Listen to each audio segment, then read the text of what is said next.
Hello दोस्तों, good morning. तो आज के लेक्चर में हम लोग बात करेंगे आपका जो सीबीएसई का जो सैम्पल पेपर आया है, ठीक है, 2024 के लिए जो पेपर होने वाला है।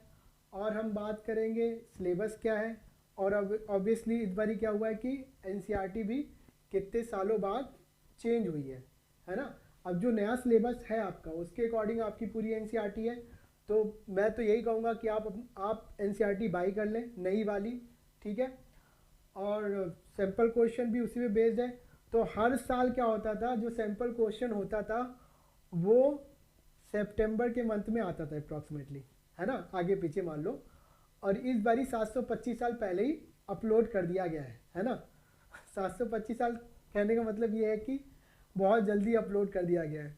तो पेपर मेरे अकॉर्डिंग इस बारी जो मैंने सैम्पल क्वेश्चन देखा है, उसके अकॉर्डिंग पेपर अच्छा होगा। ये नहीं कह सकते कि एनसीईआरटी से क्वेश्चन होंगे। हाँ, एनसीईआरटी से कुछ क्वेश्चन होंगे, लेकिन ज़्यादा क्वेश्चन कॉन्सेप्चुअल होंगे, है ना। तो कॉन्सेप्ट पे बात करेंगे। तो देखते हैं भाई कैसे कैसे है तुम्हारा। देखो, ये सीबीएसई की ऑफिशियल वेबसाइट है, cbsc.gov.in। यहाँ पे आप चले जाना, ये तो ओपन कर लोगे, यहाँ से एकेडमिक वेबसाइट पे क्लिक करोगे, वो सीधे आपको यहाँ पे लेके आ जाएगी, ठीक है। यहाँ पे लेके आ जाएगी, आप देखना, यहाँ पे आपका है secondary and senior school curriculum and sample paper, ठीक है, sample question paper for this session, ठीक है। वो आप डाउनलोड कर सकते हो, है, ठीक है। वो यहाँ पे क्लिक करके आप डाउनलोड कर लेना, ठीक है। वैसे मैं लिंक डाल दूंगा। अब आ जाते हैं, ये है ना आपका। इसके बाद देखो, ये आपके यहाँ पे आप जब क्लिक करोगे तो दो ऑप्शन है, सेकेंडरी करिकुलम और सीनियर सेकेंडरी करिकुलम। इसमें आप जाके मैथमेटिक्स का अपना पेपर डाउनलोड कर लेना, ठीक है दोस्तों। तो अब हम बात करते हैं सबसे पहले आपका सिलेबस क्या है। सिलेबस की चर्चा करते हैं आपकी, और साथ साथ हम लोग पेपर भी डिस्कस करते हैं। पूरा पेपर जो है आपका, उसका कंप्लीट एनालिसिस करेंगे कि किस चैप्टर से कितने मार्क्स का उन्होंने सैम्पल पेपर बनाया है, ठीक है। बेसिकली ये देखना है हमें। और आते हैं सबसे पहले,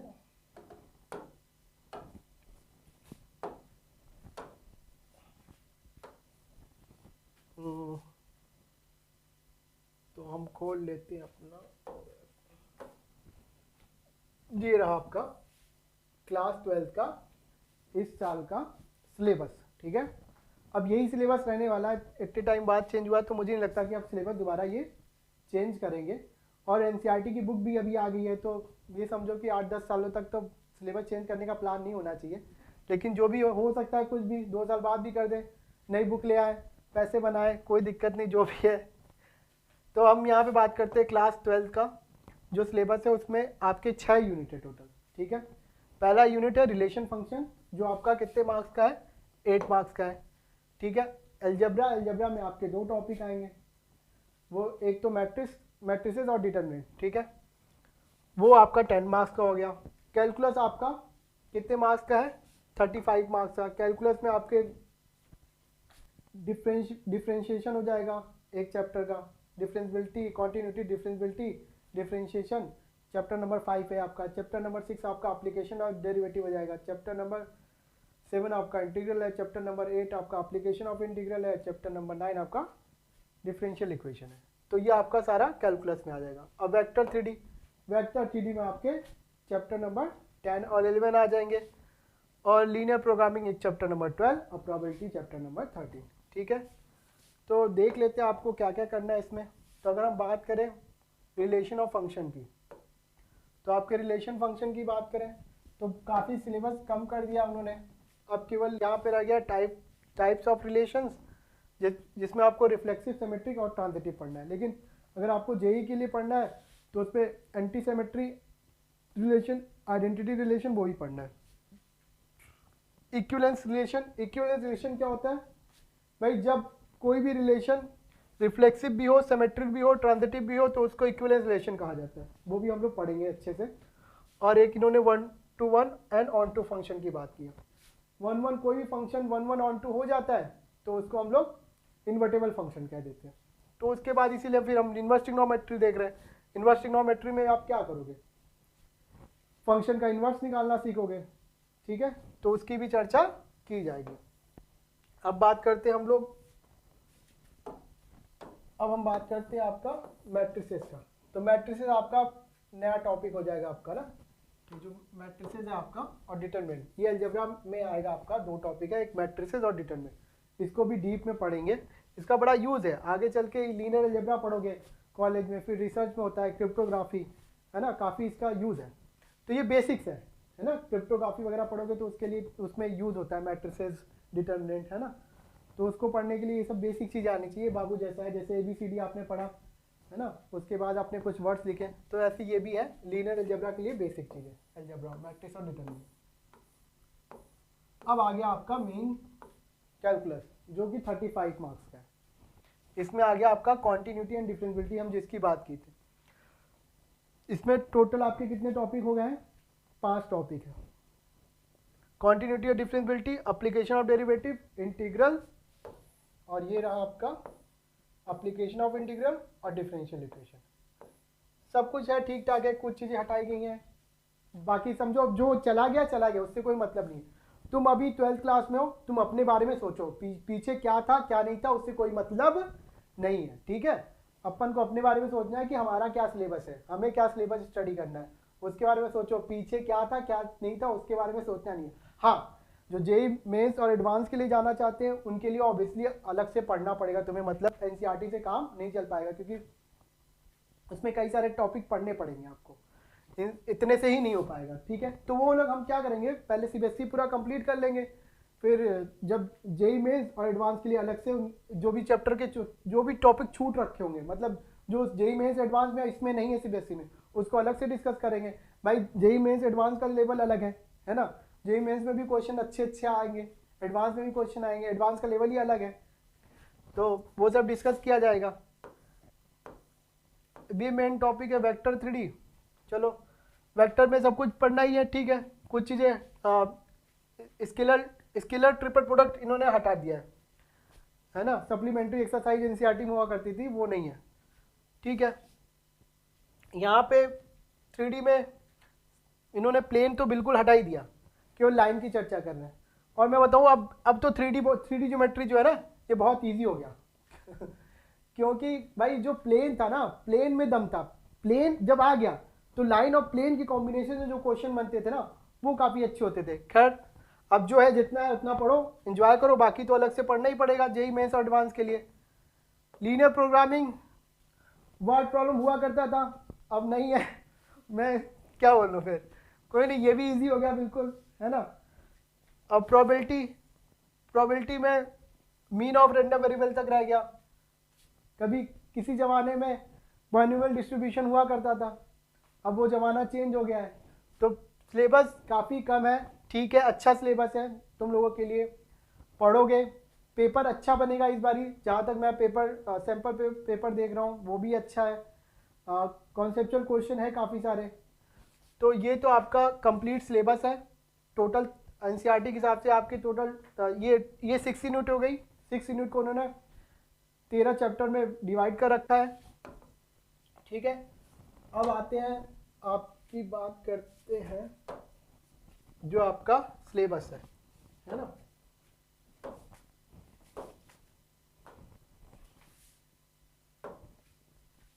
ये रहा क्वेश्चन पेपर, ये देखो अब क्वेश्चन पेपर। हाँ, सैम्पल क्वेश्चन पेपर की बात करते हैं, सिलेबस की चर्चा तो हो गई। अब जो सैम्पल क्वेश्चन पेपर है उसमें तुम्हारे कितने सेक्शन है देख लो, टोटल है 5 सेक्शन, ABCDE, ठीक है। सेक्शन ए में टोटल 20 क्वेश्चन होंगे, 18 MCQ और 2 SSR रीजनिंग, वो भी आपका MCQ टाइप का ही होगा, लेकिन अच्छे होते हैं वो भी। आगे बात करते हैं, सेक्शन बी में आपके 5 क्वेश्चन होने वाले हैं, जो हर एक क्वेश्चन 2 मार्क्स का होगा, 5 2 10 हो गया आपका। सेक्शन सी में आपके 6 क्वेश्चन है, 6 3 18 मार्क्स का सेक्शन सी है। और सेक्शन डी क्या आपका, जिसमें 4 लॉन्ग क्वेश्चन है ना, और 5 मार्क्स के एक क्वेश्चन होंगे, टोटल कितने हो गए 20 मार्क्स। और ये वैल्यू बेस्ड क्वेश्चन है, केस बेस्ड, जो भी बोल लो, पैसेज बेस्ड, कुछ भी बोलना है कुछ बोल लो, मतलब है तो मैथमेटिकल, मैथमेटिक्स ही सॉल्व करनी तुम्हें। कुछ सिचुएशन दे दिया है ना, उसके बेस पे तुम्हें प्रॉब्लम दे देंगे, उसको सॉल्व करना होगा। तो ये अगर हम तुम्हें अब इसमें डिस्कस करें कि ये कौन सा क्वेश्चन किस टॉपिक का है, अगर कंप्लीट एनालिसिस करें तो अगर हम क्वेश्चन नंबर 1 और 2 की बात करें और 3 की बात करें तो ये तीनों क्वेश्चन आपको मिल जाएंगे अलजेब्रा के अंदर, ठीक है, ये मिल जाएंगे तुम्हें अलजेब्रा के अंदर, ठीक है। मैट्रिक्स और डिटरमिनेंट के ये क्वेश्चन है तुम्हारे। ये भी जो एरिया ऑफ ट्रायंगल निकालना ये डिटरमिनेंट से हम लोग निकालते हैं इसको भी। तो खैर इसमें बोला है कि एरिया क्या है 9 यूनिट है, तो के की वैल्यू वाला इसमें अक्सर बच्चे गलती करते हैं, क्वेश्चन ए की वैल्यू लेके चलते हैं, है ना, तो मैग्नीट्यूड यूज़ करते हैं, तो उसमें के की वैल्यू 2 आती है जनरली, एक भी आ सकती है। अब उसमें सॉल्व करेंगे, हो सकता है एक ही वैल्यू 2 वैल्यू आए, एक ही वैल्यू वो ऑप्शन में डाले, दूसरा डाले ना, ठीक है, ये भी होता है। आगे देखो, अब ये देखो क्वेश्चन नंबर 4, क्वेश्चन नंबर 4 तुम्हारा किसका है, ये तुम्हारा कैलकुलस का है, कॉन्टिन्यूटी का है ना, तो ये तुम्हारा कैलकुलस का है, कैलकुलस में भी कॉन्टिन्यूटी का है, ठीक है, कैलकुलस में भी कॉन्टिन्यूटी का है। अब अगले क्वेश्चन की बात करो, ये क्वेश्चन नंबर 5, जो क्वेश्चन नंबर 5 है ये आपका वेक्टर 3D का है, ठीक है, तो बेसिकली ये तुम्हारा 3D का है, लाइन का क्वेश्चन है ना, तो ये जो क्वेश्चन है तुम्हारा किसका है, लाइन का है ये, और टॉप 3D का है ये बेसिकली, है ना, वेक्टर 3D कह लो इसको, ठीक। तो ये 3D का क्वेश्चन हो गया। अब क्वेश्चन नंबर 6 की बात करें तो क्वेश्चन नंबर 6 तुम्हारा जो है वो किसका है, ये है तुम्हारा डिफरेंशियल इक्वेशन का, डिग्री पूछा है इसका,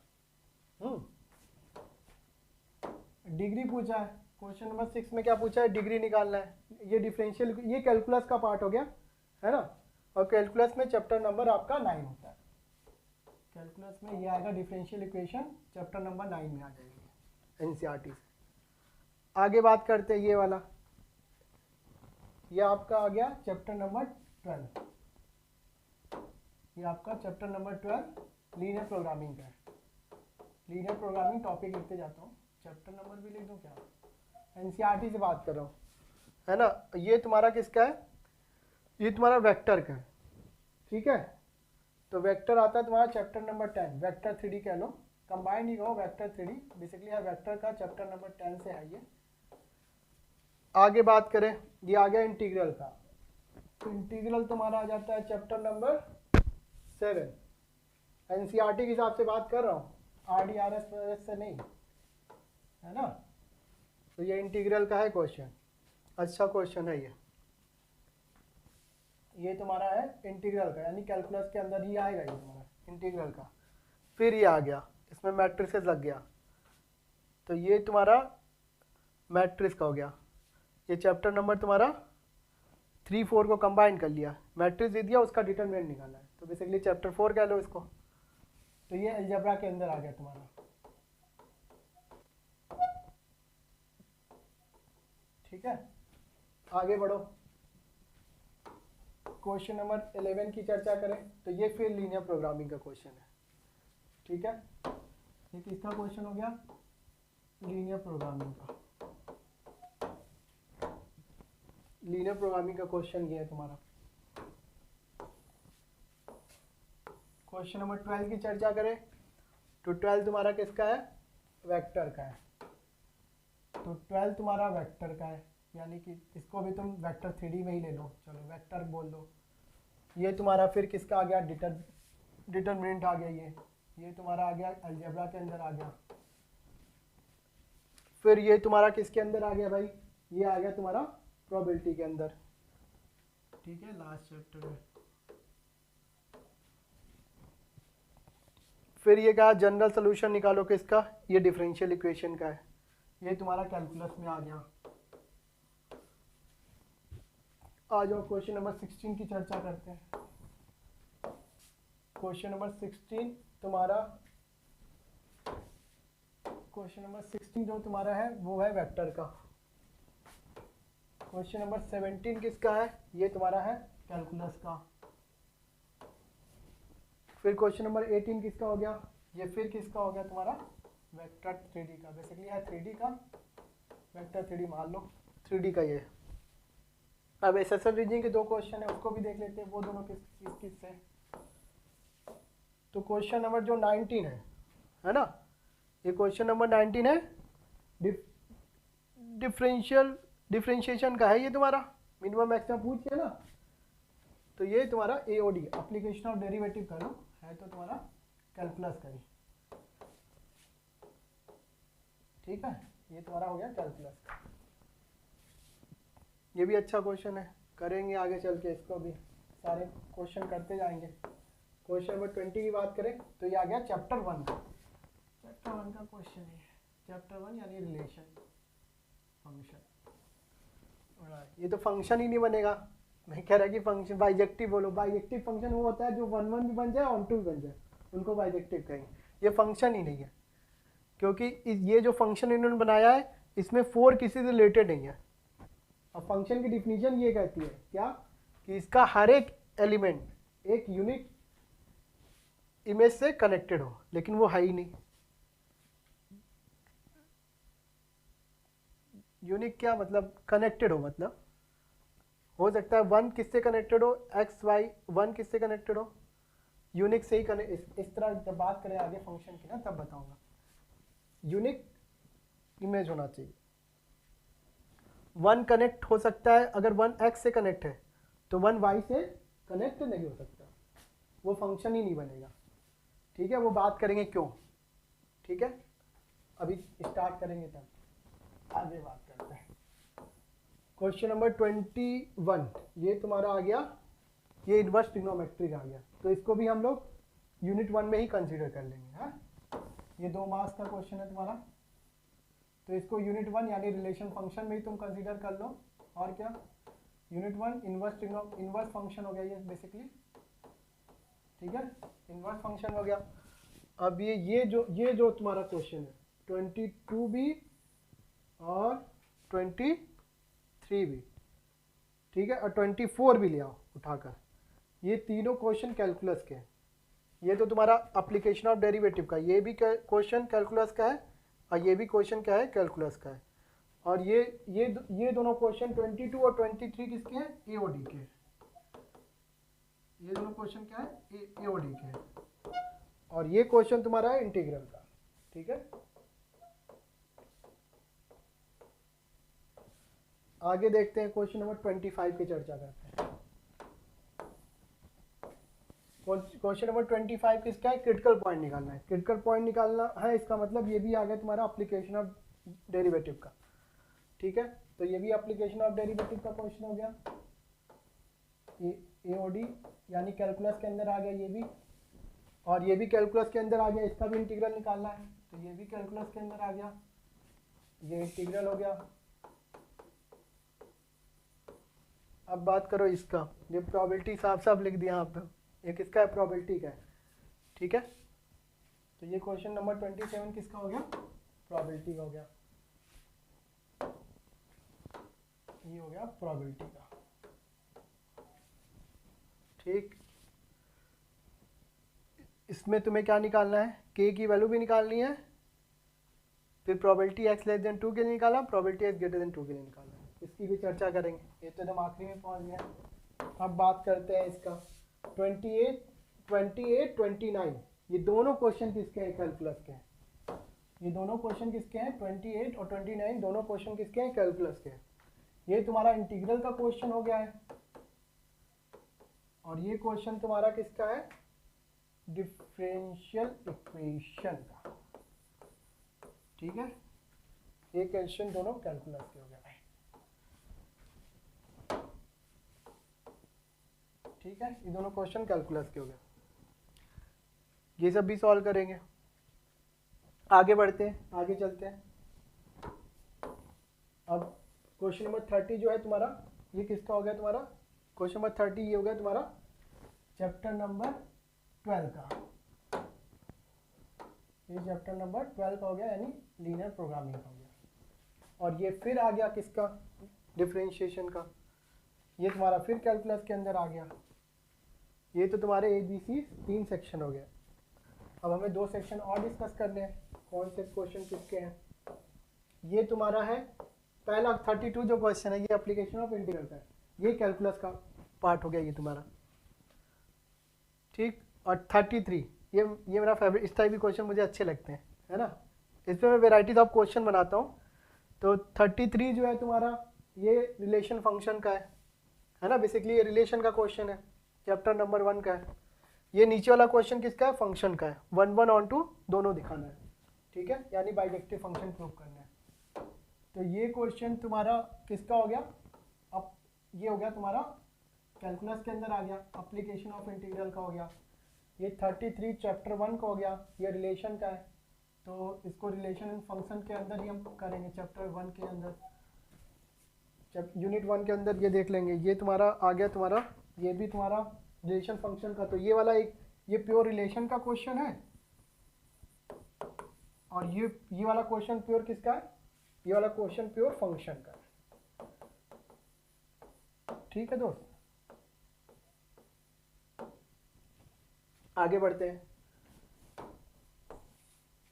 34 ये सब 5-5 नंबर के क्वेश्चन है भाई, ठीक है। 34 इंटरनल चॉइस भी दिखते जा रहा है तुम्हें। 34 क्वेश्चन तुम्हारा हो गया मैट्रिक्स का, यानी कि ये हो गया अलजेब्रा के अंदर आ गया तुम्हारा, ये अलजेब्रा के अंदर आ गया, ये तुम्हारा मैट्रिक्स का क्वेश्चन है। इसमें वही है 1/x 1/y 1/z को u/v/w मान के फिर वो लीनियर इक्वेशन 3 वेरिएबल को सॉल्व करना होगा मैट्रिक्स के मेथड से, ठीक। आगे चर्चा करो 35 में दो क्वेश्चन है। तो जनरली जो तुम्हारा सेक्शन डी होगा उसमें 2 क्वेश्चन में इंटरनल चॉइस होगा, है ना। दोनों तुम्हारे किसके क्वेश्चन है, दोनों क्वेश्चन 3D के, ठीक है दोस्त। ये दोनों क्वेश्चन 3D के हैं, तो यानी इसको किसके अंतर्गत ले लेंगे, वेक्टर और 3D के अंतर्गत ले लेंगे। बेसिकली दोनों क्वेश्चन किसके हैं, 3D के हैं। ये भी 3D का है और ये भी 3D का है। आगे बात करते हैं सेक्शन ई, जो आपका है क्या, वैल्यू बेस्ड क्वेश्चन बोल लो, सिचुएशन बेस्ड, जो भी बोलना है बोल लो, ठीक है। अब ये क्वेश्चन प्रोबेबिलिटी का क्वेश्चन है, ठीक है दोस्त, है ना। बस मुझे इस बात का दुख रहता है कि भैया यहाँ पे फोटो ना ये जो लगी है ये इंडियन स्टूडेंट की लगनी चाहिए भाई, है ना। अब इंडिया हर जगह देखो यार, माइक्रोसॉफ्ट गूगल जहाँ भी जाओ भाई सब इंडियन ही राज कर रहे हैं। अब ये जो फोटो है ना चेंज करना पड़ेगा सीबीएसई को भी। ये जो फोटो है ना बस सीबीएसई से ये गुजार है कि यहाँ पे ना इंडियन स्टूडेंट की फोटो लगनी चाहिए, ठीक है। इंडिया यहाँ पे किसकी फोटो लगनी चाहिए, इंडियन स्टूडेंट की फोटो लगनी चाहिए। ये फोटो हटनी चाहिए, इंडियन स्टूडेंट की लगाओ भाई, हम लोग भी तो है, ठीक है। तो वो ये है प्रोबेबिलिटी का क्वेश्चन। तो है तो प्रॉब्लम सॉल्व ही करना है, कुछ है नहीं तुम्हारा, ठीक। 2 ऑप्शन दे दिया गया है।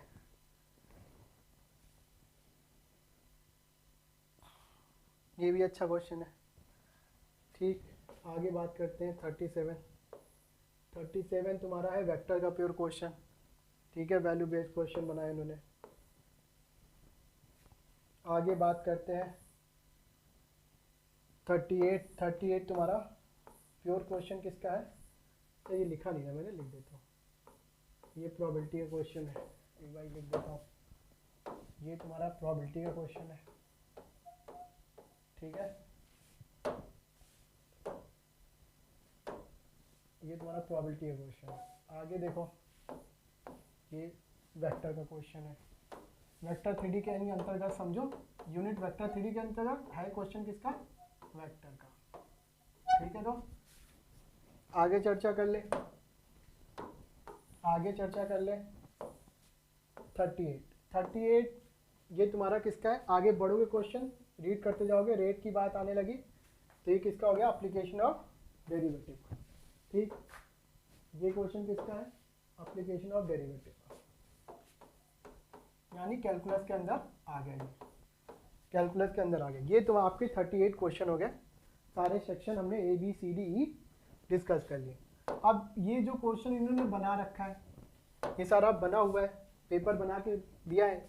अब इसके मैंने किस चैप्टर से या किस यूनिट से कितने मार्क्स का आया है, वो तो मार्क्स तो हमें पता ही है, किस यूनिट से कितने नंबर का, 1 नंबर के कितने क्वेश्चन है, या 2 नंबर के, या 3 नंबर के, 5 के, 4 के, वो भी हमने बना के रखा, चलो वो भी एक बार डिस्कस कर लेते हैं। फंक्शन से आपका एक एमसीक्यू क्वेश्चन है, एक वेरी शॉर्ट आंसर है और एक आपका लॉन्ग क्वेश्चन है। तो टोटल 1 मार्क्स, 2 मार्क्स 3 और ये 5, टोटल 8 मार्क्स का हो गया तुम्हारा। तो टोटल मार्क्स कितने हो गए? 8। ठीक है, टोटल मार्क्स हो गए आपके 8, टोटल मार्क्स 8 हो गए। अब अलजेब्रा की बात करो तो अलजेब्रा में कितने एमसीक्यू कितने आपके? 5 और लॉन्ग आंसर कितना है? 1। तो कितना हो गया आपका? 10 मार्क्स। कैलकुलस में 6 1 मार्क्स के, 4 मार्क्स के 2 मार्क्स के 4, 2 मार्क्स के 4, 3 मार्क्स के 4, तो और 5 मार्क्स का 1 और 4 मार्क्स के आपके 1, तो कितना हो गया? 6, 4 दूना 8, 8 6 14 और 14 12 26 और 26 5 31 और 31 4 35, टोटल हो गया 35 आपका। ठीक, और वेक्टर 3D की बात करें तो 5 क्वेश्चन है, एक एक नंबर के, 5 नंबर का एक क्वेश्चन, 5 5 10, एक आपका केस बेस्ड वैल्यू बेस्ड, जो भी बोलना बोलो, 10 4 14।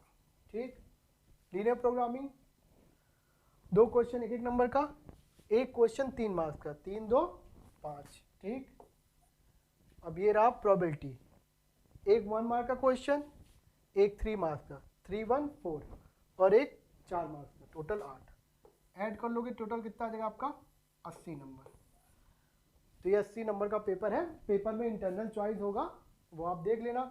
हो सकता है कि कभी कभी क्या होता है कि तुम्हें दोनों क्वेश्चन आ रहे हैं, कभी कभी हमेशा ही क्या है, दोनों क्वेश्चन आ रहे हैं मान लो, हाँ, तो उसमें से कौन सा क्वेश्चन करना है जो आपको जल्दी हो जाए, है ना, जल्दी हो जाए या जो ईजी हो, तो वो क्वेश्चन करने की कोशिश करना।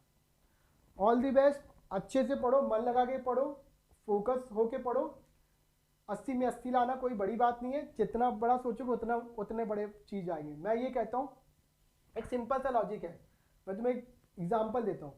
अगर तुम कभी अपने मम्मी या पापा से कुछ पैसे ही मांग लो, मान लो तुमने 500 रुपये मांग लिए कि मम्मी मुझे 500 रुपये दे दो, तो मम्मी तुम्हें 500 रुपये देती हैं, 500 प्लस 1 रुपये नहीं देती। कहने का तात्पर्य समझना अभी, अगर तुमने 1000 मांगे तो 1000 देंगी, 1000 प्लस 1 नहीं देंगी। 10,000 मांगोगे तो 10,000 देंगी, 10,000 प्लस 1 नहीं देंगी। उनके पास 10,000 नहीं है तो 10,000 से कम देंगी। 1 करोड़ मांग लो तो 1 करोड़ जितनी क्षमता है उतनी देंगी, 1 करोड़ देंगी या उससे कम देंगी। 1 करोड़ प्लस 1 रुपये ऐड नहीं करेंगे उसमें। ठीक है, तो मेरा कहने का तात्पर्य यही है कि आप जितना डिमांड करोगे, जितना आप सोचोगे, उससे ज़्यादा आपको मिलने वाला नहीं है। अगर आप 80 का, जब तक 80 का नहीं सोचोगे तब तक आप 80 के पास पहुंच नहीं सकते। तो 80 मार्क्स का टारगेट बनाओ, 80 मार्क्स स्कोर करना है, यही सोचना है, इससे ज़्यादा नहीं सोचना है। जब 80 मार्क्स सोचोगे तो 80 मार्क्स के 5 पहुंच हो सकता है 80 मार्क्स भी लाओ, क्योंकि उस तरह का थॉट प्रोसेस होगा। फिर जब उस तरह का विजन हो गया कि मेरा क्लियर विजन कि मुझे 80 मार्क्स ही चाहिए बस, और ज़्यादा नहीं सोचना है, तो अपने आप उस तरह की प्रिपरेशन, उस तरह की पढ़ाई, उस तरह की चीज़ें होने लगेंगी। ठीक है दोस्तों, मन लगा के पढ़ना है, अच्छे से पढ़ना है, डेली थोड़ा थोड़ा पढ़ना है, ठीक है, और अच्छे से करेंगे। All the best, thank you so much for watching.